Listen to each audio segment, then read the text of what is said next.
ভারতের অপারেশন সিঁদুর সেনা অভিযানের পাল্টা জবাব দিতে অপারেশন বুনিয়ান উল মারসুস শুরু করেছে পাকিস্তান। এই অভিযানের আওতায় ইতিমধ্যে গতকাল শুক্রবার রাতে ভারতের 11টি সামরিক স্থাপনায় হামলা চালিয়েছে পাকিস্তানের প্রতিরক্ষা বাহিনী। এই স্থাপনাগুলোর মধ্যে পাঠানকোট বিমান ঘাঁটি, উদামপুর বিমান ঘাঁটি, গুজরাট বিমান ঘাঁটি, রাজস্থান বিমান ঘাঁটি এবং ভারতের সুপারসনিক ক্রুজ ক্ষেপণাস্ত্র ব্রাহ্মসের একটি মজবুত স্থান উল্লেখযোগ্য।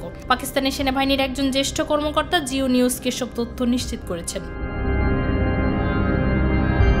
পাল্টা এই হামলায় ফাতা-1 ক্ষেপণাস্ত্র ব্যবহার করেছে পাকিস্তান সেনাবাহিনী। দেশটির নিজস্ব প্রযুক্তিতে তৈরি এই ক্ষেপণাস্ত্রের রেঞ্জ 120 কিলোমিটার। পাকিস্তানের সামরিক বাহিনীর ওই কর্মকর্তা জানিয়েছেন, শুক্রবার রাতের হামলায় ভারতের জম্মু কাশ্মীরের বারামুলা জেলার উরি শহরে ভারতীয় সেনাবাহিনীর একটি ব্রিগেডের হেডকোয়ার্টার এবং সরবরাহ বা রসদ ডিপোর নাগরোটা শহরে ভারতীয় সেনাবাহিনীর একটি আর্টিলারি ব্যাটারি ধ্বংস হয়েছে।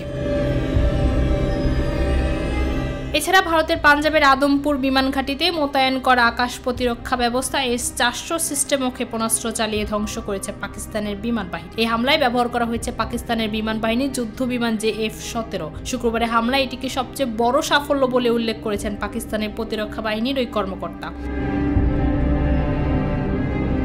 দুই দেশের চলমান উত্তেজনার মধ্যেই গত মঙ্গলবার পাকিস্তানের অধিকৃত কাশ্মীর সহ বিভিন্ন এলাকায় অপারেশন সিঁদুর নামে এক সংক্ষিপ্ত সেনা অভিযান পরিচালনা করে ভারতের প্রতিরক্ষা বাহিনী। নয়াদিল্লির তথ্য অনুযায়ী এই অভিযানে 70 জন পাকিস্তানি সন্ত্রাসী নিহত হয়েছে। তবে পাকিস্তানের দাবি নিহত হয়েছে 31 জন এবং আহত হয়েছে 57 জন। ভারতীয় প্রতিরক্ষা বাহিনীর অপারেশন সিঁদুরের 3 দিনের মধ্যে অপারেশন বুনিয়ান উল মারসুস শুরু করল পাকিস্তান। আরবি বুনিয়ানি উল মারসুসের বাংলা অর্থ সিসার প্রাচীর।